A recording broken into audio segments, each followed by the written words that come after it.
ਸਤਿ ਸ੍ਰੀ ਅਕਾਲ। ਤੁਸੀਂ ਦੇਖ ਰਹੇ ਹੋ ਤਖਤ ਪੰਜਾਬ। ਮੈਂ ਤੁਹਾਡੇ ਨਾਲ ਸੁਖਵਿੰਦਰ ਸਿੰਘ, ਮੇਰੇ ਨਾਲ ਉੱਗੇ ਸਿਆਸੀ ਮਾਹਰ ਤੇ ਸੀਨੀਅਰ ਪੱਤਰਕਾਰ ਗੁਰਮਿੰਦਰ ਸਿੰਘ ਸਮਦ ਮੌਜੂਦ ਨੇ। ਅੱਜ ਜਦੋਂ ਕੈਪਟਨ ਅਮਰਿੰਦਰ ਸਿੰਘ ਆਪਣੀ ਸਿਆਸੀ ਜ਼ਮੀਨ ਜਿਹੜੀ ਖੁੱਸ ਚੁੱਕੀ ਹੈ ਉਹਨੂੰ ਤਲਾਸ਼ ਰਹੇ ਨੇ, ਲਗਾਤਾਰ ਜਿਹੜੀ ਇੱਕ ਟਵੀਟ ਜੰਗ ਕੈਪਟਨ ਸਾਹਿਬ ਵੱਲੋਂ ਵੀ ਸ਼ੁਰੂ ਹੋ ਚੁੱਕੀ ਹੈ। ਪਹਿਲਾਂ ਨਵਜੋਤ ਸਿੱਧੂ ਕਰਦੇ ਰਹੇ ਨੇ, ਨਵਜੋਤ ਸਿੱਧੂ ਹੋਰੀ ਕੈਪਟਨ ਸਾਹਿਬ ਦੀਆਂ ਵੀਡੀਓਜ਼ ਵਾਇਰਲ ਕਰਦੇ ਨੇ ਤਾਂ ਕੈਪਟਨ ਸਾਹਿਬ ਹੋਰੀ ਵੀ ਜਵਾਬੀ ਜਿਹੜਾ ਵਾਰ ਕਰਦੇ ਨੇ।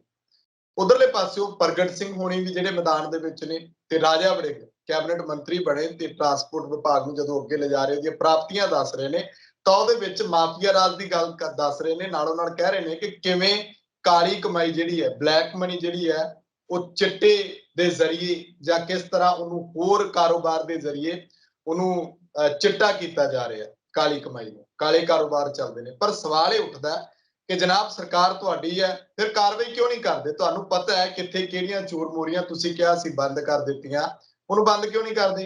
ਕੈਪਟਨ ਸਾਹਿਬ ਉਧਰਲੇ ਪਾਸੇ ਕਹਿ ਰਹੇ ਨੇ ਕਿ ਮੇਰੇ ਸਿਆਸੀ ਰਾਹ ਦੇ ਵਿੱਚ ਅੜਿੱਕੇ ਖੜੇ ਕੀਤੇ ਜਾ ਰਹੇ ਨੇ ਨਵਜੋਤ ਸਿੱਧੂ ਵੱਲੋਂ। ਇਹ ਵੀ ਆਪਣੇ ਆਪ ਦੇ ਵਿੱਚ ਇੱਕ ਚਰਚਾ ਦਾ ਵਿਸ਼ਾ ਬਣਦਾ ਹੈ ਕਿ ਕੈਪਟਨ ਸਾਹਿਬ ਜਿੱਥੇ ਇੱਕ ਪਾਸੇ ਬੀਜੇਪੀ ਨੂੰ ਨਾਲ ਲੈ ਕੇ, ਬੀਜੇਪੀ ਦੇ ਨਾਲ ਅਲਾਈਅੰਸ ਕਰਕੇ ਆਪਣੀ ਪਾਰਟੀ ਬਣਾਉਣ ਦੀਆਂ ਤਿਆਰੀਆਂ ਦੇ ਵਿੱਚ ਜੁਟੇ ਹੋਏ ਨੇ, ਤਾਂ ਉਧਰਲੇ ਪਾਸੇ ਉਹਨਾਂ ਨੂੰ ਖਤਰਾ ਨਵਜੋਤ ਸਿੱਧੂ ਤੋਂ ਅੱਜ ਵੀ ਭਾਂਪਦਾ ਕਿਤੇ ਨਾ ਕਿਤੇ।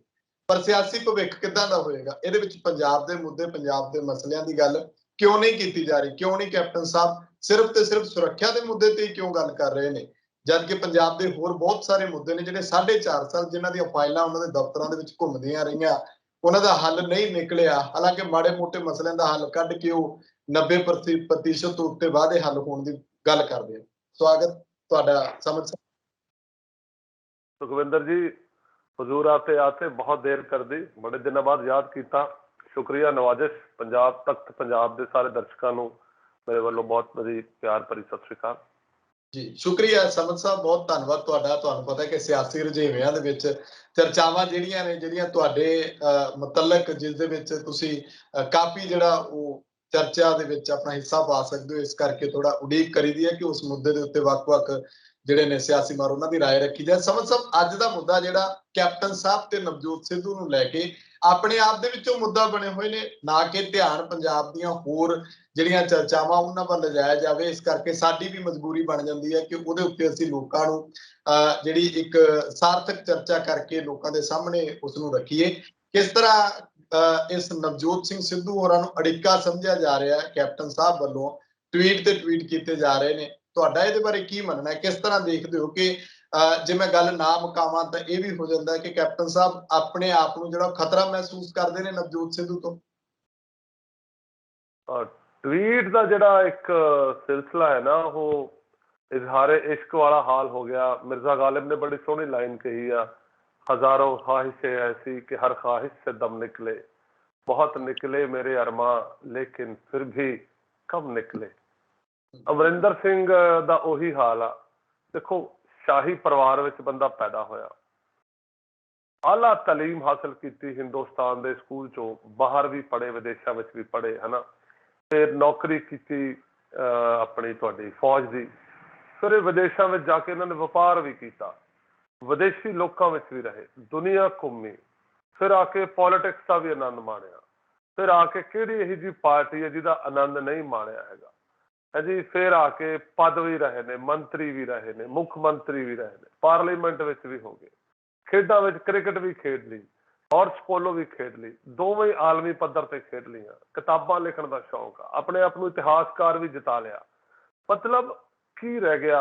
मतलब कोई चीज है यही जी जिहड़ी ख्वाहिश बंदे दी एक जिंदगी दे विच मुकम्मल ना होई होवे, पर फिर भी ख्वाहिशां ने जो हले भी रुकण दा नां नहीं लै रहीआं। वो कहंदे एक पार्टी रह गई सी, वो भाजपा सी, ਉਹਦੇ ਨਾਲ रिश्तेदारी नहीं पई, हुण ਉਹਦੇ ਨਾਲ भी नवेड़ ਲਾਂ।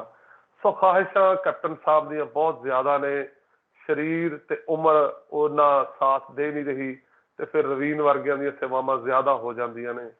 सो गल यही आ कि ਉਹਨਾਂ ਦੀ ਭੁੱਖ ਤੇ ਉਹਨਾਂ ਦਾ ਦੂਸਰਾ ਫਿਕਰਾ ਸੀ ਜਿਹੜੀ ਉਹ ਨਵਜੋਤ ਸਿੰਘ ਸਿੱਧੂ ਦੇ ਉੱਪਰ ਟੌਂਟ ਮਾਰਦੇ ਨੇ ਕਿ ਪਿਛਲੇ 15 ਸਾਲ ਤੋਂ ਮੈਂ ਡਾਇਵਰਸਿਫਿਕੇਸ਼ਨ ਆਫ ਐਗਰੀਕਲਚਰ ਦੇ ਉੱਪਰ ਕੰਮ ਕਰ ਰਿਹਾ ਤੇ ਇਹਨੂੰ ਕੀ ਪਤਾ ਹੈਗਾ ਪੰਜਾਬ ਦੇ ਬਾਰੇ। नवजोत सिंह सिद्धू होना दे उपर मैं फिर गल करांगा। पहला अमरिंदर सिंह की गल कर लो भी पिछले 15 साल 10 साल तक बादलों की सरकार रही है, ਕਿ ਕੀ ਕੈਪਟਨ ਸਾਹਿਬ ਬਾਦਲ ਸਾਹਿਬ ਉਹਨਾਂ ਦੇ ਗੁਪਤ ਸਲਾਹਕਾਰ ਸੀ ਐਗਰੀਕਲਚਰ ਡਾਇਵਰਸਿਫਿਕੇਸ਼ਨ ਦੇ ਉੱਪਰ? ਇੱਕ ਗੱਲ।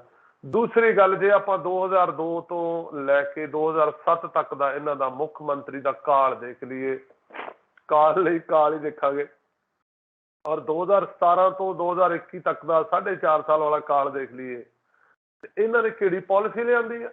ਕਿਉਂਕਿ ਐਗਰੀਕਲਚਰ ਡਾਇਵਰਸਿਫਿਕੇਸ਼ਨ ਕੋਈ ਗੁਲਾਬ ਦਾ ਬੂਟਾ ਥੋੜੀ ਆ ਵੀ ਇਸ ਗਮਲੇ ਚੋਂ ਪੱਟਿਆ ਤੇ ਇੱਧਰ ਲਾਤਾ। ਉਹਨੂੰ ਇੱਕ ਪ੍ਰੋਪਰ ਟ੍ਰੀਟਮੈਂਟ ਚਾਹੀਦਾ ਕਿ ਕਿਸਾਨ ਕਿਹੜੇ ਜ਼ਿਲ੍ਹੇ ਵਿੱਚ ਕਿਹੜੀ ਖੇਤੀ ਹੋਏਗੀ, ਕਿੰਨੀਆਂ ਕਿਹੜੀਆਂ ਕਿਹੜੀਆਂ ਖਾਦਾਂ ਪੈਣਗੀਆਂ। ਔਰ ਜਿਹੜੀ SMS ਦੁਨੀਆ ਦੀ ਇੱਕੋ ਹੀ ਵਕਾਰੀ ਸੰਸਥਾ ਹੈਗੀ ਹੈ ਜਿਹੜੀ ਆਰਗੈਨਿਕ ਭੂਮੀ ਨੂੰ ਸਰਟੀਫਾਈਡ ਕਰਦੀ ਹੈਗੀ ਆ, ਕਿ ਅਸੀਂ ਉਸ ਤੋਂ ਕਿੰਨੀ ਕੁ ਜ਼ਮੀਨ ਪੰਜਾਬ ਦੀ ਆ ਜਿਹੜੀ ਉਹ ਸਰਟੀਫਾਈਡ ਕਰਾ ਚੁੱਕੇ ਆ। ਤੁਸੀਂ ਹੈਰਾਨ ਹੋਗੇ ਸੁਖਵਿੰਦਰ ਜੀ ਜਾਣ ਕੇ, 2 ਸਾਲ ਪਹਿਲਾਂ ਜਦੋਂ ਮੈਂ ਇਹ ਚੀਜ਼ ਦੇਖੀ ਸੀ, ਹੁਣ ਮੈਨੂੰ ਨਹੀਂ ਪਤਾ, ਪਰ ਉਸ ਵੇਲੇ ਕੁੱਲ 4000 ਏਕੜ ਦੇ ਕਰੀਬ ਜ਼ਮੀਨ ਆਰਗੈਨਿਕ ਜ਼ਮੀਨ ਸੀ ਜਿਹੜੀ SMS ਤੋਂ ਸਰਟੀਫਾਈਡ ਸੀ। ਕਿਉਂਕਿ ਜਦੋਂ ਤੱਕ ਉਸ ਸੰਸਥਾ ਤੋਂ ਤੁਹਾਡੀ ਜ਼ਮੀਨ ਸਰਟੀਫਾਈਡ ਨਹੀਂ ਹੈਗੀ, ਤੁਹਾਨੂੰ ਆਲਮੀ ਪੱਧਰ ਦੇ ਉੱਪਰ ਖੇਤੀਬਾੜੀ ਦੇ ਆਰਡਰ ਨਹੀਂ ਮਿਲਣਗੇ। ਸੋ ਡਾਇਵਰਸਿਫਿਕੇਸ਼ਨ ਲਈ ਸਾਡਾ ਉਹੀ ਕਣਕ ਤੇ ਝੋਨਾ ਚੱਲ ਰਿਹਾ। ਮੈਨੂੰ ਦੱਸੋ, ਕਿਸਾਨ ਝੋਨੇ ਤੋਂ ਬਾਹਰ ਆ ਗਿਆ ਹੁੰਦਾ ਤਾਂ ਕੀ ਸਾਨੂੰ ਅੱਜ ਸੜਕਾਂ ਦੇ ਉੱਪਰ ਇਹ ਅੰਦੋਲਨ ਕਰਨੇ ਪੈਂਦੇ? ਰੌਲਾ ਤਾਂ ਉਹੀ ਆ ਵੀ ਝੋਨਾ ਬੀਜਣ ਤੋਂ ਸਾਨੂੰ ਕੋਈ ਰਾਹ ਨਹੀਂ ਦਿਖ ਰਿਹਾ, ਔਰ ਅਸੀਂ ਉਹਨੂੰ ਵੇਚਣ ਦੇ ਉੱਪਰ ਹੀ ਲੜਾਈ ਲੜ ਰਹੇ ਹਾਂ, ਔਰ ਉਸੇ ਨੂੰ ਖਰੀਦਣ ਦੇ ਉੱਪਰੋਂ ਕੇਂਦਰ ਇਨਕਾਰੀ ਹੈਗਾ। ਸੋ ਇੱਕ ਪਾਸੇ ਅਮਰਿੰਦਰ ਸਿੰਘ ਦਾ ਬਿਆਨ ਕਿ ਮੈਂ ਡਾਇਵਰਸਿਫਿਕੇਸ਼ਨ ਦੇ ਉੱਪਰ ਕੰਮ ਕਰ ਰਿਹਾ, ਇੱਕ ਪਾਸੇ ਕਿਸਾਨ ਮੋਰਚਾ ਖੁਦ ਉਸਦੇ ਵੱਡੇ ਝੂਠ ਨੂੰ ਹੱਸ ਰਿਹਾ, ਉਹਦੇ ਉੱਪਰ ਵੀ ਕਿੱਡਾ ਵੱਡਾ ਝੂਠ ਬੋਲੇਗਾ। ਮਤਲਬ ਥੋੜਾ ਜਿਹਾ ਤਾਂ ਸੱਜੇ ਖੱਬੇ ਦੇਖ ਲਓ ਤੁਸੀਂ। ਪਾਲਿਸੀ ਕਿਹੜੀ ਆ? ਇਹੀ ਤਾਂ ਲੜਾਈ ਹੋ ਰਹੀ ਆ। ਕੇਂਦਰ ਸਰਕਾਰ ਨਾਲ ਵੀ ਇਹੀ ਲੜਾਈ ਆ ਵੀ ਜੇ ਤੁਸੀਂ ਡਾਇਵਰਸਿਫਿਕੇਸ਼ਨ ਲੈ ਕੇ ਆਉਣੀ ਆ, ਇੱਕ 5 ਸਾਲਾ ਇੱਕ 7 ਸਾਲਾ ਡਾਇਵਰਸਿਫਿਕੇਸ਼ਨ ਪਾਲਿਸੀ ਲੈ ਕੇ ਆਓ, ਜਿਹਦੇ ਵਿੱਚ ਤੁਸੀਂ ਕਿਸਾਨਾਂ ਦੀ ਮਦਦ ਕਰ ਸਕੋ ਕਿ ਤੁਸੀਂ ਝੋਨਾ ਨਹੀਂ ਬੀਜਣਾ, ਜਿਹੜਾ ਤੁਹਾਡਾ ਘਾਟਾ ਹੋਏਗਾ ਉਹ ਸਰਕਾਰ ਚੱਲੇਗੀ। ਕਿਉਂਕਿ 5-7 ਸਾਲ ਲਈ ਤਾਂ ਸਰਕਾਰ ਵੀ ਚੱਲ ਸਕਦੀ ਆ, ਲੰਬੇ ਸਮੇਂ ਲਈ MSP ਦੇਣਾ ਸਰਕਾਰ ਦੇ ਬਸ ਵਿੱਚ ਵੀ ਨਹੀਂ ਹੈ, ਸਾਨੂੰ ਵੀ ਪਤਾ। ਅਲਟੀਮੇਟਲੀ ਪਾਲਿਸੀ ਦੇ ਉੱਪਰ ਕੰਮ ਕਰਨਾ ਪੈਣਾ। ਪਰ ਜਿਸ ਤਰ੍ਹਾਂ ਦੀ ਕੈਪਟਨ ਅਮਰਿੰਦਰ ਸਿੰਘ ਗੱਲਾਂ ਕਰ ਰਹੇ ਨੇ ਕਿ ਮੈਂ ਪੰਜਾਬ ਲਈ ਬਹੁਤ ਕੁਝ ਕੀਤਾ, ਮੈਨੂੰ ਬਹੁਤ ਕੁਝ ਪੰਜਾਬ ਦਾ ਪਤਾ, ਤੇ 4.5 ਸਾਲ ਤੁਸੀਂ ਕੀ ਕਰਦੇ ਰਹੇ? ਉਹ ਕਹਿੰਦੇ ਮੈਂ ਕੇਸ ਲੜ ਰਿਹਾ। ਤੁਹਾਡੇ ਕੇਸ ਲੜ ਰਹੇ ਹੋ ਤੇ ਇਸ ਤੋਂ ਵੱਡੀ ਹੋਰ ਕੀ ਸਬੂਤ ਹੋ ਸਕਦਾ ਕਿ ਤੁਸੀਂ ਉਹਨੇ ਕੇਸਾਂ ਵਿੱਚੋਂ ਆਪਣੇ ਆਪ ਨੂੰ ਬਚਾਉਣ ਲਈ ਉਹਨਾਂ ਦੇ ਨਾਲ ਹੱਥ ਮਿਲਾਈ ਬੈਠੇ ਹੋ? ED ਦੇ ਕੇਸਾਂ ਤੋਂ ਆਪਣੇ ਆਪ ਨੂੰ, ਆਪਣੇ ਪਰਿਵਾਰ ਨੂੰ ਬਚਾਉਣ ਲਈ ਭਾਜਪਾ ਨਾਲ ਹੱਥ ਮਿਲਾਈ ਜਾ ਰਹੇ ਹੋ। ਸੋ ਗੱਲਾਂ ਆਪਣੀਆਂ ਹੀ ਦੇ ਵਿੱਚ ਤੁਸੀਂ ਉਹਨਾਂ ਨੂੰ ਥੋੜਾ ਸੱਜੇ ਖੱਬੇ ਕਰਕੇ ਦੇਖ ਲਓ, ਤੁਹਾਨੂੰ ਕੈਪਟਨ ਅਮਰਿੰਦਰ ਸਿੰਘ ਦਾ ਜੋ ਕਿਰਦਾਰ ਹੈ ਉਹ ਖੁਦ ਹੀ ਆਪਣੇ ਆਪ ਦੀ ਕੁਸ਼ੀ ਕਰਦਾ ਨਜ਼ਰ ਆਏਗਾ। ਉਹ ਖੁਦ ਹੀ ਆਪਣੀ ਕਿਰਦਾਰ ਕੁਸ਼ੀ ਕਰ ਰਹੇ ਨੇ। ਸਾਨੂੰ ਉਹਨਾਂ ਅਲਫਾਜ਼ਾਂ ਨੂੰ ਵਰਤਣ ਦੀ ਜ਼ਰੂਰਤ ਹੀ ਨਹੀਂ ਹੈਗੀ ਕਿ ਕੈਪਟਨ ਅਮਰਿੰਦਰ ਸਿੰਘ ਖੁਦ ਹੀ ਆਪਣਾ ਜੋ ਇਕਬਾਲੇ ਬਿਆਨ ਹੁੰਦਾ ਹੈ, ਬਿਆਨੇ ਇਕਬਾਲੀਆ, ਸੋ ਉਹਦੇ ਵਿੱਚ ਹੀ ਸਾਰਾ ਕੁਝ ਦੱਸ ਰਹੇ ਨੇ ਕਿ ਉਹ ਕਿੰਨਾ ਕੁ ਅਕਾਲੀ ਦਲ ਨਾਲ ਜੁੜੇ ਹੋਏ ਨੇ ਤੇ ਕਿੰਨਾ ਕੁ ਭਾਜਪਾ ਨਾਲ ਜੁੜੇ ਹੋਏ ਨੇ। ਸੁਖਵਿੰਦਰ ਜੀ ਬਿਲਕੁਲ ਸਮਝ ਸਾਹਿਬ, ਇੱਥੇ ਸਵਾਲ ਲਗਾਤਾਰ ਕੈਪਟਨ ਸਾਹਿਬ ਤੇ ਖੜੇ ਹੁੰਦੇ ਨੇ ਕਿ ਤੁਸੀਂ ਚਲੋ 15 ਸਾਲ ਦੀ ਗੱਲ ਕਰਦੇ ਹੋ, 4.5 ਸਾਲ ਨਹੀਂ ਤੇ ਘੱਟੋ ਘੱਟ ਅਖੀਰਲੇ 2-4 ਮਹੀਨੇ 5-6 ਮਹੀਨਿਆਂ ਦਾ ਉਹਦਾ ਹਿਸਾਬ ਦੇ ਦਿਓ, ਜਦੋਂ ਲਗਾਤਾਰ ਹਾਈ ਕਮਾਂਡ ਕਹਿੰਦਾ ਰਿਹਾ ਕਿ ਇਹਨਾਂ ਮੁੱਦਿਆਂ ਤੇ ਆਓ, ਇਹਨਾਂ ਮੁੱਦਿਆਂ ਤੇ ਆਓ, ਤੁਹਾਡੇ ਹੱਥ ਪਾਵਰ, ਤੁਹਾਡੇ ਹੱਥ ਸਭ ਕੁਝ, ਗ੍ਰਹਿ ਮੰਤਰਾਲਾ ਤੁਹਾਡਾ, ਤੁਸੀਂ ਫਿਰ ਵੀ ਉਹਨਾਂ ਮੁੱਦਿਆਂ ਦੇ ਉੱਤੇ ਆ ਕੇ ਕੋਈ ਹੱਲ ਉਹਨਾਂ ਦਾ ਕੱਢਿਆ ਨਹੀਂ, ਤੇ ਫਿਰ ਉਹਨਾਂ ਨੇ ਤਾਂ ਆਪਣੇ ਆਪ ਬੋਲਣਾ। ਜਾਂ ਫਿਰ ਤੁਸੀਂ ਅੱਜ ਹੀ ਮਤਲਬ ਕਿ ਹੁਣ ਜਦੋਂ ਕਾਂਗਰਸ ਦੇ ਵਿੱਚੋਂ ਜਾਂ ਕਹਿ ਲਓ ਕਿ ਤੁਸੀਂ ਮੁੱਖ ਮੰਤਰੀ ਦੀ ਕੁਰਸੀ ਤੋਂ ਹਟਾ ਦਿੱਤੇ ਗਏ, ਤੁਸੀਂ ਹੁਣ ਸਬੂਤਾਂ ਸਮੇਤ ਦੱਸ ਦਿਓ ਕਿ ਮੈਂ ਆਹ ਕੰਮ ਇੱਥੋਂ ਕੱਢਣਾ ਚਾਹੁੰਦਾ ਸੀ, ਮੈਂ ਇੱਥੋਂ ਮਾਫੀਆ ਰੋਕਣਾ ਚਾਹੁੰਦਾ ਸੀ, ਮੈਨੂੰ ਕਾਂਗਰਸ ਦੀ ਲੀਡਰਸ਼ਿਪ ਜਾਂ ਜਿਹੜੀ ਹਾਈ ਕਮਾਂਡ ਆ ਉਹ ਇੱਥੇ ਰੋਕਦੀ ਸੀ, ਮੈਂ ਇੰਨਾ ਪੈਸਾ ਇਹਨਾਂ ਨੂੰ ਘੱਲਦਾ ਰਿਹਾ। ਕਲੀਅਰ ਕਰ ਦਿਓ ਨਾ ਕਿ ਚੋਰ ਮੋਰੀਆਂ ਦੇ ਰਾਹੀਂ ਜਿਹੜਾ ਪੈਸਾ ਆਉਂਦਾ ਜਾਂਦਾ ਰਿਹਾ ਉਹ ਕਿੱਥੇ ਜਾਂਦਾ ਰਿਹਾ ਆਖਿਰਕਾਰ। ਜੇ ਅੱਜ ਰਾਜਾ ਵੜਿੰਗ ਹੋਣੀ ਕਹਿੰਦੇ ਨੇ ਕਿ ਬੱਸਾਂ ਦੇ ਵਿੱਚ ਮਾਫੀਆ ਚੱਲਦਾ ਰਿਹਾ, ਕੈਪਟਨ ਸਾਹਿਬ ਦੀ ਸ਼ਹਿਰ ਤੇ ਚੱਲਦਾ ਰਿਹਾ, ਬਾਦਲਾਂ ਨਾਲ ਮਿਲ ਕੇ ਚੱਲਦਾ ਰਿਹਾ, ਤੁਸੀਂ ਲਿਆ ਕੇ ਸਾਹਮਣੇ ਕਰ ਦਿਓ ਕਿ ਮੇਰੇ ਤੇ ਇਲਜ਼ਾਮ ਜਿਹੜੇ ਨੇ ਝੂਠੇ ਨੇ, ਆਹ ਦੇਖੋ ਆਹ ਸਬੂਤ ਹੈ, ਕਿਹਦੇ ਘਰ ਕਿੰਨਾ ਪੈਸਾ ਗਿਆ। ਦੇਖੋ, ਰਾਜਾ ਵੜਿੰਗ ਦੀ ਇਲਜ਼ਾਮ ਤਰਾਸ਼ੀ ਗਲਤ ਨਹੀਂ ਹੈਗੀ, ਨਵਜੋਤ ਸਿੰਘ ਸਿੱਧੂ ਦੀ ਇਲਜ਼ਾਮ ਤਰਾਸ਼ੀ ਕੈਪਟਨ ਦੇ ਉੱਪਰ ਗਲਤ ਨਹੀਂ ਲੱਗਦੀ ਹੈਗੀ, ਔਰ ਜੋ ਆਪਣੇ ਚੌਧਰੀ ਸਾਹਿਬ ਤੁਹਾਡੇ ਦੂਸਰੇ ਜਿਹੜੇ ਪੰਜਾਬ ਦੇ ਇੰਚਾਰਜ ਨੇ ਉਹ ਵੀ ਕਹਿ ਰਹੇ ਨੇ, ਉਹ ਵੀ ਕਿਤੇ ਨਾ ਕਿਤੇ ਗਲਤ ਨਹੀਂ ਹੈਗੇ। ਕਿਉਂਕਿ 4.5 ਸਾਲ ਤੋਂ ਪਹਿਲਾਂ, 3 ਮਹੀਨੇ ਪਹਿਲਾਂ ਇਹ ਸ਼ਖਸ ਹੱਥ ਵਿੱਚ ਆਪਣੇ ਬਹੁਤ ਹੀ ਮਤਲਬ ਆਲਾ ਮੁਕਾਮ ਦੀ ਚੀਜ਼ ਹੈ ਗੁਟਕਾ ਸਾਹਿਬ, ਜਿਸ ਦੇ ਵਿੱਚ ਬਾਣੀ ਅਸੀਂ ਰੋਜ਼ ਉਚਾਰਦੇ ਹਾਂ, ਉਸ ਨੂੰ ਹੱਥ ਵਿੱਚ ਲੈ ਕੇ ਪੈਰਾਂ ਤੋਂ ਜੁੱਤੀਆਂ ਉਤਾਰ ਕੇ ਇਹ ਮੱਥੇ ਤੇ ਲਾ ਕੇ ਸਜਦਾ ਕਰਕੇ ਆਪਣੇ ਦਮਦਮਾ ਸਾਹਿਬ ਵੱਲ ਮੂੰਹ ਕਰਕੇ ਸਹੁੰ ਖਾਂਦਾ ਕਿ ਮੈਂ ਪੰਜਾਬ ਦੇ ਵਿੱਚੋਂ 7 ਦਿਨਾਂ ਵਿੱਚ ਖਤਮ ਕਰ ਦੇਵਾਂਗਾ ਨਸ਼ੇ ਦੀਆਂ ਜੜ੍ਹਾਂ ਨੂੰ, ਮੈਂ ਖਤਮ ਕਰ ਦੇਵਾਂਗਾ ਜਿੰਨੇ ਗੈਂਗਸਟਰ ਨੇ, ਮੈਂ ਫੜ ਲਵਾਂਗਾ ਜਿੰਨੀਆਂ ਬੇਅਦਬੀਆਂ ਹੋਈਆਂ ਨੇ, ਮੈਂ ਪੰਜਾਬ ਦੇ ਕਿਸਾਨਾਂ ਦਾ 85,000 ਕਰੋੜ ਦੇ ਆਸ-ਪਾਸ ਦਾ ਬਣਦਾ ਕਰਜ਼ਾ ਮਾਫ ਕਰ ਦੇਵਾਂਗਾ। ਇਹ 4 ਚੀਜ਼ਾਂ ਤੁਸੀਂ ਮੂਹਰੇ ਰੱਖ ਲਓ ਤੇ ਬਾਕੀ ਉਹ 5ਵਾਂ ਕਹਿੰਦੇ ਸੀ ਮੈਂ ਮਾਫੀਆ ਖਤਮ ਕਰ ਦਾਂਗਾ। ਤੁਸੀਂ ਤੁਹਾਡਾ ਸਵਾਲ ਮਾਫੀਏ ਤੋਂ ਖਤਮ ਹੁੰਦਾ ਸ਼ੁਰੂ ਹੁੰਦਾ ਤੇ ਮਾਫੀਏ ਦੀ ਗੱਲ ਕਰ ਲਈਏ। ਕੈਪਟਨ ਸਾਹਿਬ ਦੇ ਸਮੇਂ ਵਿੱਚ ਕੀ ਨਸ਼ਾ ਮਾਫੀਆ ਖਤਮ ਹੋਇਆ? ਕਦੇ ਨਹੀਂ। ਕੀ ਬੱਸਾਂ ਦਾ ਮਾਫੀਆ ਖਤਮ ਹੋਇਆ? ਹੋਰ ਵੱਧ ਗਿਆ। ਕੀ ਰੇਤਾ ਮਾਫੀਆ ਖਤਮ ਹੋਇਆ? ਹੋਰ ਵੱਧ ਗਿਆ। ਕੀ ਕੇਬਲ ਮਾਫੀਆ ਖਤਮ ਹੋਇਆ? ਹੋਰ ਵੱਧ ਗਿਆ। ਹੋਰ ਨਵਾਂ ਮਾਫੀਆ ਕਿਹੜਾ ਜਨਮ ਲਿਆ? ਟਾਈਲ ਮਾਫੀਆ ਨੇ ਨਵਾਂ ਜਨਮ ਲਿਆ। ਟਾਈਲ ਮਾਫੀਆ ਇਸ ਲੈਵਲ ਤੱਕ ਪੰਜਾਬ ਨੂੰ ਘਰ ਕਰ ਗਿਆ ਕਿ ਜਿਹੜੇ ਮੋਤੀ ਮਹਿਲ ਦੇ ਆਲੇ ਦੁਆਲੇ ਦੇ ਰਹਿਣ ਵਾਲੇ ਬੰਦੇ ਨੇ ਉਹਨਾਂ ਦੇ ਕਾਰਖਾਨੇ ਲੱਗੇ ਹੋਏ ਨੇ ਟਾਈਲਾਂ ਬਣਾਉਣ ਲਈ ਤੇ ਪੰਜਾਬ ਦੇ ਹਰ ਪਾਸੇ ਉਹ ਸਪਲਾਈ ਹੋ ਰਹੇ ਨੇ। ਪੂਰਾ ਪਟਿਆਲਾ ਨੱਪ ਕੇ ਰੱਖਤਾ ਟਾਈਲਾਂ ਦੇ ਨਾਲ। ਇਹੀ ਡਿਵੈਲਪਮੈਂਟ ਦਾ ਇਹਨਾਂ ਕੋਲੇ ਨਿਸ਼ਾਨੀ ਹੈਗੀ ਆ। ਦੂਸਰਾ ਤੁਸੀਂ ਆ ਜਾਓ ਅਖੇ ਕਿਸਾਨਾਂ ਦੀਆਂ ਜੋ ਕਰਜ਼ੇ ਬੰਦੀਆਂ ਹੈਗੀਆਂ ਨੇ ਉਹ ਖਤਮ ਕਰ ਦਿਆਂਗਾ। ਕਿੰਨੇ 2000 ਕਰੋੜ ਵੀ ਇਹਨਾਂ ਤੋਂ ਹਾਲੇ ਤੱਕ ਟੱਚ ਨਹੀਂ ਹੋਇਆ। 85,000 ਕਦੋਂ ਤੁਸੀਂ ਟੱਚ ਕਰ ਲਓਗੇ? ਕੀ ਇਹਨਾਂ ਨੂੰ ਪਤਾ ਨਹੀਂ ਸੀ ਕਿ ਮਨਪ੍ਰੀਤ ਬਾਦਲ ਮੇਰਾ ਖਜ਼ਾਨਾ ਮੰਤਰੀ ਹੋਏਗਾ? ਕੀ ਮਨਪ੍ਰੀਤ ਬਾਦਲ ਨੇ ਖਜ਼ਾਨਾ ਮੰਤਰੀ ਬਣਨ ਤੋਂ ਬਾਅਦ ਇਹਨਾਂ ਨੂੰ ਦੱਸਿਆ ਨਹੀਂ ਹੋਏਗਾ ਕਿ ਇਹ ਚੀਜ਼ਾਂ ਇੰਪੋਸੀਬਲ ਨੇ? ਹੋਰ ਤਾਂ ਹੋਰ ਛੱਡੋ, ਤੁਸੀਂ ਜਵਾਕਾਂ ਨੂੰ ਇਹਨਾਂ ਤੋਂ ਮੋਬਾਈਲ ਨਹੀਂ ਲੈ ਕੇ ਦੇ ਹੋਏ। ਘਰ ਘਰ ਨੌਕਰੀ ਦਾ ਵਾਅਦਾ ਕੀਤਾ ਸੀ, ਕਿੰਨੀਆਂ ਨੌਕਰੀਆਂ ਕੱਢੀਆਂ ਨੇ। ਐਡੇ ਵੱਡੇ ਸ਼ਗੂਫੇ ਛੱਡੇ ਇਹਨਾਂ ਨੇ ਕਿ ਨਿੱਜੀ ਅਦਾਰਿਆਂ ਤੋਂ ਲਵਾ ਕੇ ਨੌਕਰੀਆਂ ਲੈ ਕੇ ਉਹ ਬੱਚਿਆਂ ਨੂੰ ਨੌਕਰੀਆਂ ਲਵਾਇਆ। ਤੁਸੀਂ ਉਹਨਾਂ ਦੇ ਮੁਸਤਕਬਲ ਨਾਲ ਖੇਡ ਰਹੇ ਹੋ। ਇੱਕ ਬੱਚੀ ਸਾਡੇ ਪੜੋਸ ਵਿੱਚ ਰਹਿੰਦੀ ਆ, ਉਹਨੂੰ ਮਾਸਟਰੀ ਦੀ ਨੌਕਰੀ ਮਿਲੀ। ਉਹ ਆਪਣੀ ਚੰਗੀ ਭਲੀ ਫੈਸ਼ਨ ਡਿਜ਼ਾਈਨਿੰਗ ਦਾ ਕੰਮ ਕਰ ਰਹੀ ਸੀ। 30-35,000 ਉਹਦੀ ਨਿੱਜੀ ਤੌਰ ਤੇ ਤਨਖਾਹ ਆ ਰਹੀ ਸੀ। ਉਹਨੂੰ ਟੀਚਰ ਲੱਗ ਗਿਆ, ਸਰਕਾਰੀ ਟੀਚਰ ਲੱਗ ਗਈ। ਉਹ ਬੱਚੀ ਸਰਕਾਰੀ ਟੀਚਰ ਲੱਗ ਗਈ। ਪਟਿਆਲੇ ਤੋਂ 50 ਕਿਲੋਮੀਟਰ ਦੂਰ ਉਹ ਰੋਜ਼ ਸਫ਼ਰ ਕਰਕੇ ਜਾਂਦੀ ਸੀ ਔਰ ਉਸਨੂੰ ਪੈਸੇ ਕਿੰਨੇ ਮਿਲਦੇ ਸੀ? 40,000 ਰੁਪਏ ਦਾ ਚੈੱਕ ਮਿਲਦਾ ਸੀ। ਪਰ ਤੁਸੀਂ ਹੈਰਾਨ ਹੋਵੋਗੇ ਸੁਖਵਿੰਦਰ ਜੀ, ਸਾਡੇ ਤੋਂ ਮਤਲਬ ਕਾਬਲੇ ਬਰਦਾਸ਼ਤ ਨਹੀਂ ਹੈ ਕਿ ਉਸ ਬੱਚੀ ਨੂੰ 25,000 ਰੁਪਇਆ ਉਸ 40,000 ਚੋਂ ਮੋੜਨਾ ਪੈਂਦਾ ਸੀ। ਨਹੀਂ ਉਹਦੀ ਅਗਲੀ ਕਿਸ਼ਤ ਨਹੀਂ ਆਊਗੀ। ਔਰ ਉਹਦੇ ਨਾਲ ਜਿਹੜਾ ਕੰਟਰੈਕਟ ਹੋਇਆ ਹੋਇਆ ਸੀ ਉਹ ਮਾਰਚ 2022 ਤੱਕ ਦਾ ਹੋਇਆ ਹੋਇਆ ਸੀ। ਤੁਸੀਂ ਹਾਲਾਤ ਦੇਖ ਲਓ। ਇਹ ਚੋਰ ਮੋਰੀਆਂ ਨੇ ਔਰ ਕੈਪਟਨ ਅਮਰਿੰਦਰ ਸਿੰਘ ਆਪਣੇ ਆਪ ਨੂੰ ਮਤਲਬ ਪਾਕ ਦਾਮਨ ਸਾਬਤ ਕਰਨਾ ਚਾਹੁੰਦੇ ਨੇ। ਕਿਹੜੇ ਪਾਸਿਓਂ ਪਾਕ ਦਾਮਨ ਹੋ ਦੋਗੇ? ਤੁਹਾਡੇ ਤਾਂ ਕਿਰਦਾਰ ਦੇ ਉੱਪਰ ਹੀ ਕਿੰਨਾ ਕੁਝ ਇਲਜ਼ਾਮ ਲੱਗਦੇ ਨੇ ਕਿ ਤੁਹਾਡੇ ਸ਼ਾਹੀ ਨਿਵਾਸ ਦੇ ਵਿੱਚ ਸਾਡੇ ਦੁਸ਼ਮਣ ਦੇਸ਼ ਦੇ ਆਲਾ ਲੋਕ ਵਿਸ਼ੇਸ਼ ਮਹਿਮਾਨ ਬਣ ਕੇ ਰਹਿ ਰਹੇ ਨੇ। ਔਰ ਹੋ ਕਿਸ ਤਰ੍ਹਾਂ ਸਕਦਾ ਕਿ ਜਿਹੜੇ ਪੰਜਾਬ ਦੀਆਂ ਖੁਫੀਆ ਫਾਈਲਾਂ ਨੇ, ਜੋ ਪੰਜਾਬ ਜੀਓਗ੍ਰਾਫੀ ਦੇ ਇੰਟਰਨੈਸ਼ਨਲ ਬਾਰਡਰਸ ਦੀਆਂ ਖੁਫੀਆ ਫਾਈਲਾਂ ਨੇ, ਜੋ ਪੰਜਾਬ ਸਰਕਾਰ ਦੇ ਵੀ ਜ਼ੇਰੇ ਧਿਆਨ ਹੋਣਗੀਆਂ, ਉਹ ਉਸ ਮਤਲਬ ਮੁਕਾਮੀ ਮਹਿਮਾਨ ਤੋਂ ਦੂਰ ਕਿਵੇਂ ਰਹੀਆਂ ਹੋਣਗੀਆਂ? ਅੱਜ ਤੁਸੀਂ ਗੱਲ ਕਰ ਰਹੇ ਹੋ ਕਿ ਤੁਸੀਂ BSF ਲਾਉਣੀ ਜਾਇਜ਼ ਹੈ। BSF ਤਾਂ ਮਜਬੂਰੀ ਵਿੱਚ ਲਾਉਣੀ ਪਈ ਹੈ। ਤੁਸੀਂ ਹਾਲਾਤ ਹੀ ਇਹੋ ਜਿਹੇ ਪੈਦਾ ਕਰਦੇ। ਮੈਨੂੰ ਦੱਸੋ ਵੀ ਪੰਜਾਬ ਦਾ ਅੱਜ ਕਿਹੜਾ ਬਲੂ ਪ੍ਰਿੰਟ ਆ just because of Amarinder Singh ਜਿਹੜਾ ਪਾਕਿਸਤਾਨ ਕੋਲੇ ਨਹੀਂ ਹੋਊਗਾ? ਮੈਂ ਹੈਰਾਨ ਆ ਕਿ ਸੁੱਖੀ ਰੰਧਾਵਾ ਨੇ ਹੁਣ ਤੱਕ ਇਹ ਕਿਉਂ ਨਹੀਂ ਸ਼ੁਰੂ ਕੀਤੀ ਕੋਖ ਕਰਨੀ ਕਿ ਜਿਹੜੇ ਵੀ ਇੰਪੋਰਟੈਂਟ ਵਿਦੇਸ਼ੀ ਮਹਿਮਾਨ ਰਹੇ ਨੇ, ਮੈਂ ਇੱਕ ਮਹਿਮਾਨ ਦੀ ਗੱਲ ਨਹੀਂ ਕਰ ਰਿਹਾ, ਮੈਂ ਕਹਿੰਦਾ ਸਾਰੇ ਜਿੰਨੇ ਵੀ ਵਿਦੇਸ਼ੀ ਮਹਿਮਾਨ ਰਹੇ ਨੇ ਉਹਨਾਂ ਉੱਤੇ ਇੱਕ SIT ਬਿਠਾਉਣੀ ਚਾਹੀਦੀ ਆ। ਉਹਨਾਂ ਦੇ ਕੋਲ ਕਿਹੜੀਆਂ ਕਿਹੜੀਆਂ ਫਾਈਲਾਂ ਗਈਆਂ ਔਰ ਕੀ ਕੀ ਉਹਨਾਂ ਨੇ ਦੇਖਿਆ ਔਰ ਕਿਹੜੇ ਕਿਹੜੇ ਫੈਸਲਿਆਂ ਦੇ ਵਿੱਚ ਉਹਨਾਂ ਦੀ ਸ਼ਮੂਲੀਅਤ ਰਹੀ ਆ। ਇਹ ਬਹੁਤ ਵੱਡੀ ਚੀਜ਼ ਆ ਜਿਸ ਦੇ ਉੱਪਰ ਸੁੱਖੀ ਰੰਧਾਵਾ ਤੇ ਚਰਨਜੀਤ ਚੰਨੀ ਨੂੰ ਫੈਸਲੇ ਲੈਣ ਦੀ ਬਹੁਤ ਜ਼ਰੂਰਤ ਹੈ। ਪਰ ਮੇਰੀ ਗੱਲ ਜਾਣਿਓ ਸੱਚ, ਇਹ ਚੀਜ਼ਾਂ ਮਨਪ੍ਰੀਤ ਬਾਦਲ ਸਾਹਿਬ ਦੇ ਹੁੰਦੇ ਹੋਏ ਕਦੇ ਹੋਣੀਆਂ ਨਹੀਂ, ਕਿਉਂਕਿ ਇਸ ਵੇਲੇ ਡੀ-ਫੈਕਟੋ ਮੁੱਖ ਮੰਤਰੀ ਉਹੀ ਨੇ ਔਰ ਉਹ ਭਾਜਪਾ ਆਪਣੇ ਤਾਇਆ ਜੀ ਨਾਲ ਉਨੇ ਜੁੜੇ ਹੋਏ ਨੇ ਜਿੰਨੇ ਕੁ ਕਾਂਗਰਸ ਨਾਲ ਜੁੜੇ ਹੋਏ ਨੇ। ਸੋ ਬਹੁਤ ਕਸੂਤੀ ਸਥਿਤੀ ਦੇ ਵਿੱਚ ਕਾਂਗਰਸ ਵੀ ਲੰਘ ਰਹੀ ਹੈਗੀ ਆ। ਔਰ ਕੈਪਟਨ ਅਮਰਿੰਦਰ ਸਿੰਘ ਜੋ ਆਪਣੀਆਂ ਗੱਲਾਂ ਵਿੱਚ ਕਹਿ ਰਹੇ ਨੇ, ਤੁਸੀਂ ਕੈਪਟਨ ਸਾਹਿਬ ਜੋ ਗੱਲ ਕਹਿ ਰਹੇ ਨੇ ਉਸੇ ਗੱਲ ਦੇ ਉੱਪਰ ਉਹਨਾਂ ਦੇ ਵੱਲੋਂ ਹੋ ਕੇ ਵੀ ਜੇ ਤੁਸੀਂ ਗੱਲ ਸ਼ੁਰੂ ਕਰ ਲਓਗੇ ਨਾ ਤਾਂ ਉਹ ਵਹੀਰਾਂ ਆਪਣੇ ਆਪ ਹੀ ਕੈਪਟਨ ਵੱਲ ਨੂੰ ਮੁੜ ਜਾਂਦੀਆਂ। ਕੈਪਟਨ ਇੱਕ ਉਂਗਲੀ ਕਰ ਰਿਹਾ ਨਾ ਤਾਂ ਤੁਸੀਂ ਦੇਖੋਗੇ 4-3 ਉਂਗਲੀਆਂ ਕੈਪਟਨ ਵੱਲ ਆਪਣੇ ਆਪ ਹੀ ਮੁੜ ਰਹੀਆਂ ਨੇ। ਇਹ ਹਾਲਾਤ ਇਸ ਵੇਲੇ ਕੈਪਟਨ ਦੇ ਬਣੇ ਹੋਏ ਨੇ ਸੁਖਵਿੰਦਰ ਜੀ। ਬਿਲਕੁਲ ਬਿਲਕੁਲ ਬਿਲਕੁਲ। ਇੱਕ ਹੋਰ ਸਵਾਲ ਇਹਦੇ ਵਿੱਚ ਉੱਠ ਰਿਹਾ ਸਮਝ ਸਾਹਿਬ ਕਿ ਸੁਖਜਿੰਦਰ ਸਿੰਘ ਰੰਧਾਵਾ ਹੋਰਾਂ ਨੇ ਥੋੜੇ ਦਿਨ ਪਹਿਲਾਂ ਕੈਪਟਨ ਸਾਹਿਬ ਦੇ ਉੱਤੇ ਪਰਿਵਾਰਕ ਜਿਹੜਾ ਉਹਨਾਂ ਦਾ ਪਿਛੋਕੜ ਫਰੋਲ ਕੇ ਕਾਫੀ ਵਾਰ ਕੀਤੇ। ਉਹਦੇ ਤੋਂ ਬਾਅਦ ਚਰਚਾ ਛਿੜ ਗਈ ਕਿ ਸੁਖਜਿੰਦਰ ਰੰਧਾਵਾ ਵੀ ਆਪਣੇ ਬਾਰੇ 1984 ਦੇ ਵਿੱਚ ਉਹਨਾਂ ਦੇ ਪਰਿਵਾਰ ਨੇ, ਉਹਨਾਂ ਦੇ ਪਿਤਾ ਜੀ ਨੇ ਕਿੱਦਾਂ ਸਪੋਰਟ ਕੀਤੀ। ਇਹ ਲਗਾਤਾਰ ਸੋਸ਼ਲ ਮੀਡੀਆ ਤੇ ਵਾਇਰਲ ਹੋ ਰਿਹਾ ਹੈ ਕਿ ਉਧਰਲੇ ਪਾਸੇ ਜਿਹੜੇ ਕੈਪਟਨ ਦੇ ਹਮਾਇਤੀ ਨੇ ਉਹ ਜਵਾਬ ਮੰਗਦੇ ਨੇ ਕਿ ਜੇ ਤੁਸੀਂ ਕੈਪਟਨ ਨੂੰ 84 ਦੇ ਮਾਮਲਿਆਂ 'ਚ ਘੇਰ ਦਿਓ ਕਿ ਇੰਦਰਾ ਦੇ ਨਾਲ ਰਿਹਾ, ਇੰਦਰਾ ਗਾਂਧੀ ਦੇ ਨਾਲ ਰਿਹਾ, ਤੇ ਤੁਸੀਂ ਥੋੜਾ ਜਿਹਾ ਆਪਣੇ ਵੱਲੋਂ ਵੀ ਕਲੀਅਰ ਕਰੋ ਕਿ ਤੁਸੀਂ ਇੰਦਰਾ ਗਾਂਧੀ ਉਹਨਾਂ ਦੀ ਸਪੋਰਟ ਕਿੱਦਾਂ ਕੀਤੀ।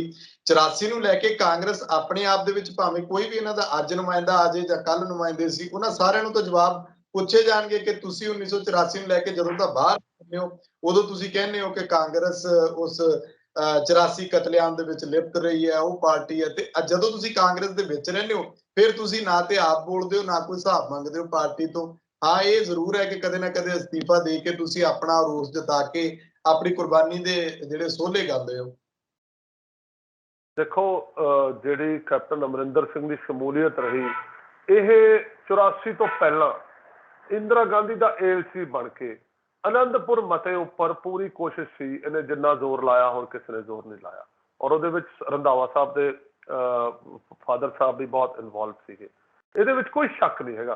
ਪਰ ਮੈਂ ਇਹ ਕਹਿਣਾ ਕਿ ਉਸ ਗੱਲ ਪਾਸੇ ਵੱਲ ਨਾ ਜਾਈਏ। ਗੱਲ ਤਾਂ ਇਹ ਆ ਕਿ ਇਸ ਵੇਲੇ ਕੈਪਟਨ ਅਮਰਿੰਦਰ ਦੇ ਹਮਾਇਤੀ ਨਾਮ ਦੀ ਚੀਜ਼ ਤਾਂ ਕੋਈ ਇਸ ਵੇਲੇ ਹੈ ਹੀ ਨਹੀਂ। ਥੋੜੇ ਜਿਹੇ ਲੋਕ ਨੇ, ਉਹ ਉਹਨਾਂ ਦੀਆਂ ਗੱਲਾਂ ਨੂੰ ਜ਼ਿਆਦਾ ਇਸ ਵੇਲੇ ਧਿਆਨ ਗੋਚਰੇ ਕਰਨ ਦੀ ਲੋੜ ਨਹੀਂ ਹੈਗੀ। ਲੋੜ ਹੈਗੀ ਆ ਕਿ ਕੈਪਟਨ ਅਮਰਿੰਦਰ ਸਿੰਘ ਨੇ ਪੰਜਾਬ ਦੀ ਜਿਹੜੇ ਭਵਿੱਖ ਦੇ ਨਾਲ ਸੌਦੇਬਾਜ਼ੀ ਕਿਸ ਲੈਵਲ ਤੇ ਜਾ ਕੇ ਕੀਤੀ, ਇਹਦੇ ਵਿੱਚ ਕੋਈ ਸ਼ੱਕ ਨਹੀਂ। ਜਦੋਂ ਇਹ ਮੁੱਖ ਮੰਤਰੀ ਬਣਦੇ ਨੇ ਤਾਂ ਸਭ ਤੋਂ ਪਹਿਲਾਂ ਜਾ ਕੇ ਬੰਬੇ ਵਿੱਚ ਕਿਸ ਦਾ ਦਰਵਾਜ਼ਾ ਖੜਕਾਉਂਦੇ ਨੇ? ਨਵਜੋਤ ਸਿੰਘ ਸਿੱਧੂ ਕਿੱਥੋਂ ਝੂਠ ਬੋਲ ਰਿਹਾ ਹੈਗਾ? ਇਹਦੇ ਵਿੱਚ ਕੋਈ ਸ਼ੱਕ ਨਹੀਂ ਕਿ ਜਦੋਂ 2002-2007 ਵਿੱਚ ਇਹ ਮੁੱਖ ਮੰਤਰੀ ਸੀ, ਉਦੋਂ ਵੀ ਇਹੀ ਲੋਕ ਇਹਨਾਂ ਦੇ ਸਭ ਤੋਂ ਨੇੜੇ ਦੇ ਸੱਜਣ ਹੁੰਦੇ ਸੀ, ਔਰ ਇਹਨਾਂ ਦੀਆਂ ਬਣਾਈਆਂ ਹੋਈਆਂ ਫਾਈਲਾਂ ਦੇ ਉੱਪਰ ਹੀ ਅੱਗੇ ਸੁਖਬੀਰ ਬਾਦਲ ਕੰਮ ਕਰਦੇ ਨੇ। ਸੋ ਇਹ ਚੀਜ਼ਾਂ ਦੇ ਵਿੱਚ ਕੋਈ ਦੋ ਰਾਏ ਨਹੀਂ ਹੈਗੀ। ਹਾਂ, ਕਾਂਗਰਸ ਕਦੇ ਵੀ 84 ਦੇ ਉੱਪਰ ਆਪਣਾ ਪੱਲਾ ਨਹੀਂ ਚੜਾ ਸਕਦੀ। ਉਹ ਉਹਦੇ ਇੱਕ ਮੱਥੇ ਤੇ ਲੱਗਿਆ ਹੋਇਆ ਦਾਗ ਹੈ, ਜਿਸ ਤਰੀਕੇ ਨਾਲ ਗੋਦਰਾ ਕਾਂਡ ਭਾਜਪਾ ਦੇ ਮੱਥੇ ਤੇ ਲੱਗਿਆ ਹੋਇਆ ਦਾਗ ਆ, ਜਾਂ ਮੁਜ਼ੱਫਰਨਗਰ। ਸੋ ਇਹ ਚੀਜ਼ਾਂ ਤਾਂ ਹੋ ਹੀ ਨਹੀਂ ਸਕਦੀਆਂ। ਔਰ 83 ਵਾਲੇ ਬੰਬੇ ਬੰਬ ਬਲਾਸਟ, ਇਹਦੇ ਵਿੱਚ ਵੀ ਜਦੋਂ ਕਦੇ ਸ਼ਮੂਲੀਅਤ ਨਿਕਲੇਗੀ ਤਾਂ ਇਹਨਾਂ ਆਲਾ ਕਮਾਨ ਪਾਰਟੀਆਂ ਦੀ ਨਿਕਲੇਗੀ, ਔਰ ਨਿਕਲਦੀ ਵੀ ਹੈਗੀ ਆ, ਲੇਕਿਨ ਉਸਦਾ ਚਰਚਾ, ਉਹਦਾ ਜ਼ਿਕਰ ਨਹੀਂ ਉਸ ਲੈਵਲ ਤੇ ਆਉਂਦਾ ਜਿਸ ਲੈਵਲ ਤੇ ਗੋਦਰਾ, ਮੁਜ਼ੱਫਰਨਗਰ ਜਾਂ ਬਲੂ ਸਟਾਰ ਦਾ ਹੋ ਜਾਂਦਾ ਹੈ। ਸੋ ਕੈਪਟਨ ਇਸ ਵੇਲੇ ਜਿਸ ਜਗ੍ਹਾ ਤੇ ਖੜਿਆ, ਉਹਦਾ ਸਿੱਧਾ ਜਿਹੜੀ ਝੁਕਾਅ ਹੈ ਉਹ ਭਾਜਪਾ ਵੱਲ ਹੈ, ਔਰ ਭਾਜਪਾ ਦੇ ਵੱਲ ਜਾਣ ਵੇਲੇ ਉਹ ਗੱਲ ਮਾਰ ਰਿਹਾ ਕਿ ਢੀਂਡਸਾ, ਬ੍ਰਹਮਪੁਰਾ ਮੇਰੇ ਨਾਲ ਆ ਜਾਣਗੇ। ਕਿਤੇ ਨਾ ਕਿਤੇ ਉਹ ਤੀਰ ਮਾਰ ਰਿਹਾ ਕਿ ਢੀਂਡਸੇ ਵੱਲ ਲੋਕਾਂ ਦਾ ਧਿਆਨ ਜਾਏਗਾ। ਬ੍ਰਹਮਪੁਰਾ ਸਾਹਿਬ ਨੇ ਤਾਂ ਸ਼ਰੇਆਮ ਬੋਲ ਦਿੱਤਾ ਕਿ ਨਹੀਂ। ਸੁਖਵਿੰਦਰ ਜੀ, ਮੈਂ ਨਿੱਜੀ ਤੌਰ ਦੇ ਉੱਪਰ 3 ਵੱਡੇ ਸਿਆਸੀ ਲੀਡਰਾਂ ਨਾਲ ਫੋਨ ਦੇ ਉੱਪਰ ਗੱਲ ਕੀਤੀ। ਸੁਖਦੇਵ ਸਿੰਘ ਢੀਂਡਸਾ ਸਾਹਿਬ, ਬਲਵੰਤ ਸਿੰਘ ਰਾਮੂਵਾਲੀਆ ਸਾਹਿਬ, ਸੁੱਚਾ ਸਿੰਘ ਜੀ ਛੋਟੇਪੁਰ ਸਾਹਿਬ। ਸੁੱਚਾ ਸਿੰਘ ਛੋਟੇਪੁਰ ਸਾਹਿਬ ਦੇ ਉੱਪਰ ਗੱਲ ਇਸ ਕਰਕੇ ਆ ਜਾਂਦੀ ਹੈ ਕਿਉਂਕਿ ਜਦੋਂ ਇਹਨਾਂ ਨੇ ਅਕਾਲੀ ਦਲ ਛੱਡਿਆ ਸੀ ਆਪਰੇਸ਼ਨ ਬਲੈਕ ਥੰਡਰ ਦੇ ਰੋਸ ਵਿੱਚ, ਸੁਰਜੀਤ ਸਿੰਘ ਬਰਨਾਲਾ ਦੀ ਵਜ਼ਾਰਤ ਵਿੱਚ, ਉਦੋਂ ਇਕੱਠਿਆਂ ਨੇ ਛੱਡਿਆ ਸੀ। ਫਿਰ ਜਦੋਂ ਇਹਨਾਂ ਨੇ ਕਾਂਗਰਸ ਜੁਆਇਨ ਕੀਤੀ ਸੀ, ਇਹਨਾਂ ਨੇ ਇਕੱਠਿਆਂ ਨੇ ਜੁਆਇਨ ਕੀਤੀ ਸੀ, ਔਰ ਪ੍ਰਤਾਪ ਬਾਜਵੇ ਨੂੰ MP ਬਣਾਉਣ ਦੇ ਵਿੱਚ ਵੀ ਜ਼ਿੰਮੇਵਾਰੀ ਦੋਵਾਂ ਦੀ ਇਕੱਠਿਆਂ ਦੀ ਲੱਗੀ ਸੀ। ਸੋ ਸੁੱਚਾ ਸਿੰਘ ਛੋਟੇਪੁਰ ਦੀ ਨੇੜਤਾ ਅਮਰਿੰਦਰ ਸਿੰਘ ਦੇ ਨਾਲ ਕਿਤੇ ਲੁਕੀ ਨਹੀਂ ਹੈਗੀ। ਪਰ ਸੁੱਚਾ ਸਿੰਘ ਛੋਟੇਪੁਰ ਮੇਰੇ ਨਾਲ ਗੱਲ ਕਰਦੇ ਹੋਏ ਇਹ ਆਰਾਮਾ ਦਿੰਦੇ ਨੇ ਕਿ 4.5 ਸਾਲ ਵਿੱਚ ਤੱਕ ਕਦੇ ਨਾ ਚੀਜ਼ ਨੂੰ ਫੋਨ ਨਹੀਂ ਆਇਆ। ਹੁਣ ਉਹ ਕਿਸ ਮੂੰਹ ਨਾਲ ਫੋਨ ਕਰੇਗਾ, ਔਰ ਜੇ ਕਰੇਗਾ ਵੀ ਤਾਂ ਮੇਰੇ ਵੱਲੋਂ ਹਲੇ ਕੋਈ ਇਹੋ ਜਿਹਾ ਫੈਸਲਾ ਹੈ ਨਹੀਂ। ਮਤਲਬ ਵਕਤੀ ਤੌਰ ਤੇ ਉਹਨਾਂ ਨੇ ਨਾ ਕੀਤੀ ਆ, ਵਕਤੀ ਤੌਰ ਤੇ ਢੀਂਡਸਾ ਸਾਹਿਬ ਨੇ ਵੀ ਨਾ ਕੀਤੀ ਆ, ਔਰ ਵਕਤੀ ਤੌਰ ਤੇ ਰਾਮੂਵਾਲੀਆ ਸਾਹਿਬ ਨੇ ਜਿਨ੍ਹਾਂ ਅਲਫਾਜ਼ਾਂ ਵਿੱਚ ਨਾ ਕੀਤੀ ਹੋਗੀ, ਤੁਸੀਂ ਸੋਚ ਸਕਦੇ ਹੋ ਕਿ ਲੋਕਾਂ ਨੇ ਜੋ ਤੁਹਾਨੂੰ ਤਾਕਤ ਦਿੱਤੀ ਸੀ। ਰਾਮੂਵਾਲੀਆ ਸਾਹਿਬ ਨੇ ਬੜਾ ਸੋਹਣਾ ਕਿਹਾ ਕਿ ਲੋਕਾਂ ਨੇ ਜੋ ਤੁਹਾਨੂੰ ਤਾਕਤ ਦਿੱਤੀ ਸੀ, ਉਸ ਦਾ ਨਸ਼ਾ ਇੰਨਾ ਚੜ ਗਿਆ ਕਿ ਤੁਹਾਨੂੰ ਲੱਗਣ ਲੱਗ ਗਿਆ ਕਿ ਉਹ ਤਾਕਤ ਤੁਹਾਡੀ ਆਪਣੀ। ਤੁਸੀਂ ਸਿਸਮਾ ਫਾਰਮ ਦੇ ਵਿੱਚ ਜਾ ਕੇ ਬੈਠ ਗਏ। ਦੇਖੋ, ਇੱਥੋਂ ਤੱਕ ਵੀ ਗੱਲ ਹੈਗੀ ਹੈ ਸੁਖਵਿੰਦਰ। ਅੱਛਾ, ਸਮਝ ਸਾਹਿਬ, ਦੂਜਾ ਮੇਰਾ ਸਵਾਲ ਇਹ ਸੀ ਕਿ ਹੁਣ ਕੈਪਟਨ ਅਮਰਿੰਦਰ ਸਿੰਘ ਤਾਂ ਇੱਕ ਪਾਸੇ ਨੇ, ਉਹਨਾਂ ਨੇ ਆਪਣੀ ਪਾਰਟੀ ਹਰ ਹਾਲ ਚ ਬਣਾਉਣੀ ਹੈ, ਬੀਜੇਪੀ ਦੇ ਨਾਲ ਮਿਲ ਕੇ ਬਣਾਉਣੀ ਹੈ, ਨਵਜੋਤ ਸਿੱਧੂ ਨੂੰ ਇਸੇ ਤਰ੍ਹਾਂ ਨਿਸ਼ਾਨੇ ਤੇ ਲੈ ਕੇ ਰੱਖਣਾ ਉਹਨਾਂ ਨੇ। ਪਰ ਕੈਪਟਨ ਸਾਹਿਬ ਸਿੱਧੇ ਤੀਰ ਜਿਹੜੇ ਨੇ ਉਹ ਹਾਈਕਮਾਨ ਦੇ ਵੱਲ ਕਿਉਂ ਨਹੀਂ ਖੋਲਦੇ? ਇਹ ਸਵਾਲ ਵੀ ਉੱਠਦਾ ਕਿ ਸੋਨੀਆ ਗਾਂਧੀ ਹੋਰਾਂ ਨੇ ਹਟਾਇਆ, ਉਹਨਾਂ ਨੇ ਕਿਹਾ ਕਿ captain Sahib sorry to say, ਤੇ ਦੂਜੇ ਪਾਸੇ ਰਾਹੁਲ ਗਾਂਧੀ ਹੋਰਾਂ ਦੇ ਨਾਲ ਕਹਿੰਦੇ ਕਾਫੀ ਕਸ਼ਮਕਸ਼ ਚੱਲਦੀ ਸੀ। ਪ੍ਰਿਯੰਕਾ ਗਾਂਧੀ ਹੋਰਾਂ ਨੂੰ ਲੈ ਕੇ ਉਹਨਾਂ ਨੇ ਵੀ ਕਿਹਾ ਕਿ ਇਹ ਤਾਂ ਬੱਚੇ ਨੇ, ਹਲੇ ਇਹਨਾਂ ਨੂੰ ਕੀ ਪਤਾ ਸਿਆਸਤ ਦਾ। ਉਹਨਾਂ ਵੱਲ ਨੂੰ ਤੀਰ ਕਿਉਂ ਨਹੀਂ ਖੋਲਦੇ? ਸਿੱਧਾ ਨਿਸ਼ਾਨਾ ਨਵਜੋਤ ਸਿੱਧੂ ਹੀ ਕਿਉਂ ਹੈ ਇਹਦੇ ਨਾਲ? ਕਿਉਂਕਿ ਨੁਕਸਾਨ ਪੰਜਾਬ ਨੂੰ ਹੋਣਾ ਜੇ ਉਹ ਆਪਣੀ ਸਿਆਸੀ ਲੜਾਈ ਦੇ ਵਿੱਚ ਪੰਜਾਬ ਦੀ ਬੜੀ ਲੈਣਗੇ। ਨਵਜੋਤ ਸਿੰਘ ਸਿੱਧੂ ਉਹਨਾਂ ਦਾ ਨੁਕਸਾਨ ਨਹੀਂ ਕਰ ਰਿਹਾ। ਨਵਜੋਤ ਸਿੰਘ ਸਿੱਧੂ ਉਹ ਕਿਰਦਾਰ ਹੈ ਜੋ ਇੱਕ ਬਹੁਤ ਵੱਡੀ ਭੀੜ ਵਿੱਚੋਂ ਇਕੱਲਾ ਉੱਠਿਆ ਤੇ ਝੰਡਾ ਚੁੱਕਿਆ। ਉਹਦੇ ਵਿੱਚ ਆਪਣਾ ਉਹਦਾ ਨਿੱਜੀ ਮੁਫਾਦ ਹੈ ਜਾਂ ਨਹੀਂ ਹੈ, ਪਰ ਇੱਕ ਗੱਲ ਜ਼ਰੂਰ ਸਮਝ ਆਉਂਦੀ ਹੈ ਕਿ ਉਸਨੇ ਪੰਜਾਬ ਦੇ ਵਿਸ਼ੇ ਤਾਂ ਜ਼ਰੂਰ ਫਰੋਲੇ। ਉਹਨਾਂ ਉਸ ਗੱਲਾਂ ਨੂੰ ਅੱਖੋਂ ਪਰੋਖਿਆ ਨਹੀਂ ਹੋਣ ਦਿੱਤਾ ਜਿੰਨਾ ਮਸਲਿਆਂ ਨੂੰ ਲੈ ਕੇ ਲੋਕ ਕੈਪਟਨ ਨੂੰ ਅੱਗੇ ਲੈ ਕੇ ਆਏ ਸੀ। ਸੋ ਕੈਪਟਨ ਕਿਹੜੇ ਮੂੰਹ ਦੇ ਨਾਲ ਆਲਾ ਕਮਾਨ ਨੂੰ ਉਲਾਂਭਾ ਦੇਵੇ? ਹਾਂ, ਭਾਜਪਾ ਵਾਲੇ ਜਦੋਂ ਕਹਿਣਗੇ ਕਿ ਤੁਸੀਂ ਆਲਾ ਕਮਾਨ ਨੂੰ ਬਦਨਾਮ ਕਰੋ ਤਾਂ ਉਹ ਕੱਲ ਨੂੰ ਉਹਨਾਂ ਨੂੰ ਇਸ ਲੈਵਲ ਦੇ ਉੱਪਰ ਬਦਨਾਮ ਕਰ ਸਕਦੇ ਨੇ ਕਿ ਮੁੱਖ ਮੰਤਰੀ ਨਿਵਾਸ ਵਿੱਚੋਂ ਕਿਸ ਤਰ੍ਹਾਂ ਦੇ ਅਟੈਚੀ ਭਰ ਕੇ 10 ਜਨਪਦ ਤੇ ਜਾਂਦੇ ਰਹੇ ਨੇ। ਉਹ ਜਦੋਂ ਬਦਨਾਮੀ ਦਾ ਸਰੂਰ ਸ਼ੁਰੂ ਹੋਏਗਾ ਨਾ ਤਾਂ ਉਹ ਇਸ ਤਰ੍ਹਾਂ ਦਾ ਖਲੂਸ ਹੋਏਗਾ ਤੇ ਉਸ ਚੀਜ਼ ਨੂੰ ਅਸੀਂ ਦਰਕਨਾਰ ਨਹੀਂ ਕਰ ਸਕਦੇ। ਉਹ ਹਲੇ ਸਮਾਂ ਆਉਣਾ ਹੈ। ਹਲੇ ਕੈਪਟਨ ਨੂੰ ਲੱਗ ਰਿਹਾ ਕਿ ਉਹਨਾਂ ਦਾ ਜਿਹੜਾ ਅਖਾੜਾ ਹੈ ਉਹ ਪੰਜਾਬ ਹੈ ਤੇ ਪੰਜਾਬ ਦੇ ਅਖਾੜੇ ਵਿੱਚ ਜਿਹੜਾ ਸਭ ਤੋਂ ਵੱਡਾ ਪਹਿਲਵਾਨ ਹੈ ਉਹ ਨਵਜੋਤ ਸਿੰਘ ਸਿੱਧੂ ਹੈ। ਚਾਹੇ ਉਹ ਤਖਤ ਤੇ ਨਹੀਂ ਬੈਠਾ ਪਰ ਹਲੇ ਵੀ ਕਿਤੇ ਨਾ ਕਿਤੇ ਅਵਾਮੀ ਉਹਦੇ ਨਾਲ ਮਤਲਬ ਜਿਹੜੀ ਸੋਚ ਹੈਗੀ ਆ ਉਹ ਬੜੀ ਮਤਲਬ ਬਹੁਤ ਦਿਲੋਂ ਜੁੜੀ ਹੋਈ ਲੱਗ ਰਹੀ ਹੈਗੀ ਆ, ਜਿਸ ਨੂੰ ਅਸੀਂ ਟੁੱਟਦੇ ਨਹੀਂ ਦੇਖ ਪਾ ਰਹੇ। ਸੋ ਇਹ ਬੜਾ ਅਸੂਲ ਹੈ ਸਿਆਸਤ ਦਾ ਵੀ ਤੇ ਖੇਡਾਂ ਦਾ ਵੀ। ਕੈਪਟਨ ਖਿਡਾਰੀ ਵੀ ਰਹੇ ਨੇ ਤੇ ਸਿਆਸਤਦਾਨ ਵੀ ਰਹੇ ਨੇ। ਉਸੇ ਪਹਿਲਵਾਨ ਨੂੰ ਚੈਲੰਜ ਕਰੋ ਜਿਹੜਾ ਤੁਹਾਡੇ ਤੋਂ ਵੱਡਾ ਹੋ ਕੇ ਨਿਤਰਿਆ, ਉਹਨੂੰ ਹਰਾਓਗੇ। ਜਿਸ ਪਹਿਲਵਾਨ ਨੇ ਤੁਹਾਨੂੰ ਹਰਾਇਆ ਉਸੇ ਪਹਿਲਵਾਨ ਨੂੰ ਉਹ ਹਾਕ ਮਾਰ ਕੇ ਪੱਟਾਂ ਨੂੰ ਥਾਪੀਆਂ ਮਾਰ ਰਹੇ ਨੇ। ਤੇ ਇਹੀ ਚੀਜ਼ ਹੈਗੀ ਆ ਕਿ ਕੈਪਟਨ ਨਵਜੋਤ ਸਿੰਘ ਸਿੱਧੂ ਨੂੰ ਜ਼ਿਆਦਾ ਨਿਸ਼ਾਨੇ ਵਿੱਚ ਲੈ ਰਹੇ ਨੇ, ਕਿਉਂਕਿ ਨਵਜੋਤ ਸਿੰਘ ਸਿੱਧੂ ਨਾ ਆਉਂਦਾ ਤਾਂ ਸ਼ਾਇਦ ਸੁੱਖੀ ਰੰਧਾਵਾ, ਚੰਨੀ ਇਹ ਸਾਰੇ ਨਾ ਖੜੇ ਹੁੰਦੇ ਤੇ ਅੱਜ ਉਹ ਚੀਜ਼ ਸਾਹਮਣੇ ਆ ਗਈ ਹੈ। ਪਰ ਕੈਪਟਨ ਸਾਹਿਬ ਇੱਕ ਬੜੀ ਵੱਡੀ ਗਲਤੀ ਕਰ ਰਹੇ ਨੇ ਕਿ ਜਦੋਂ ਨਵਜੋਤ ਸਿੰਘ ਸਿੱਧੂ ਨੂੰ ਤਾੜ ਰਹੇ ਨੇ, ਬੋਲ ਰਹੇ ਨੇ, ਤਾਂ ਉਹ ਜਿਹੜੀਆਂ ਕਿਤੇ ਸੁੱਖੀ ਰੰਧਾਵਾ, ਚੰਨੀ, ਆਪਣਾ ਸਿੱਧੂ ਤੇ ਜਿਹੜੇ ਹੋਰ 2-3 ਜਾਣੇ 5 ਜਿਹਨਾਂ ਨੂੰ ਪਾਂਡਵ ਕਿਹਾ ਜਾਂਦਾ, ਉਹਨਾਂ ਦੀਆਂ ਦੂਰੀਆਂ ਸੀ ਨਾ ਉਹ ਦੂਰੀਆਂ ਖਤਮ ਹੋ ਰਹੀਆਂ ਨੇ।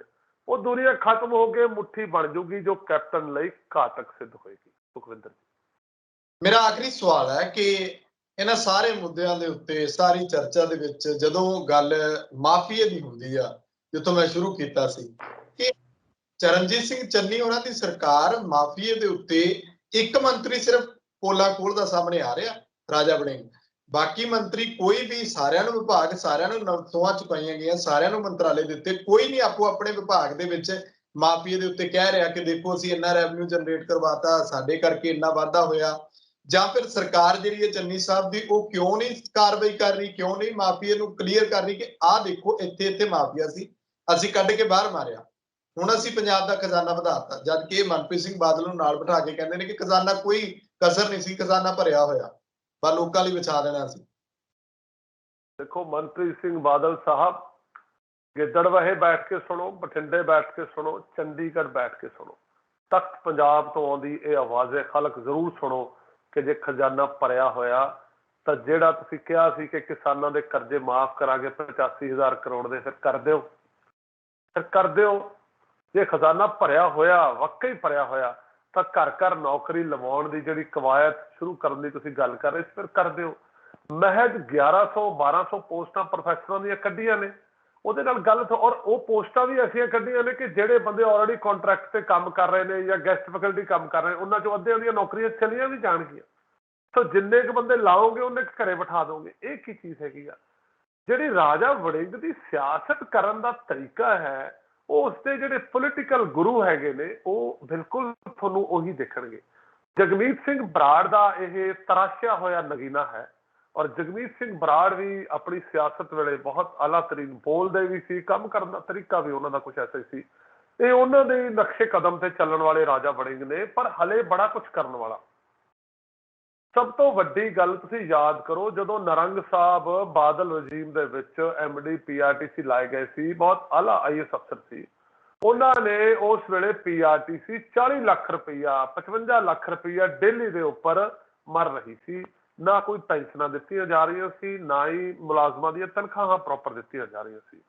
ਨਰੰਗ ਸਾਹਿਬ PRTC ਦੇ ਮੈਨੇਜਿੰਗ ਡਾਇਰੈਕਟਰ ਦਾ ਅਹੁਦਾ ਸੰਭਾਲਦੇ ਨੇ, ਕੋਈ ਚੇਅਰਮੈਨ ਨਹੀਂ, ਕੋਈ ਕੁਛ ਨਹੀਂ, ਸਾਰਾ ਕੁਛ ਆਪ ਦੇ ਹੱਥੀਂ ਕਰਦੇ ਨੇ, ਗਰਾਊਂਡ ਲੈਵਲ ਤੇ ਜਾ ਕੇ ਕੰਮ ਕਰਦੇ ਨੇ। ਤਾਂ ਉਹਨਾਂ ਨੇ ਵਿਦਿਨ 90 ਡੇਜ਼ 3 ਮਹੀਨਿਆਂ ਵਿੱਚ ਸੁਖਵਿੰਦਰ ਜੀ ਇਹ 40 ਲੱਖ ਦਾ ਦਿਹਾੜੀ ਦਾ ਸਰਮਾਇਆ 1 ਕਰੋੜ ਤੇ 35-40 ਲੱਖ ਤੇ ਪਹੁੰਚਾਤਾ ਸੀ। ਉਸ ਵੇਲੇ ਬਾਦਲ ਸੀ, ਉਦੋਂ ਔਰਬਿਟ ਦੇ ਬੱਸਾਂ ਦੇ ਗੋਡੇ ਲਵਾਤੇ ਸੀ ਉਸ ਬੰਦੇ ਨੇ।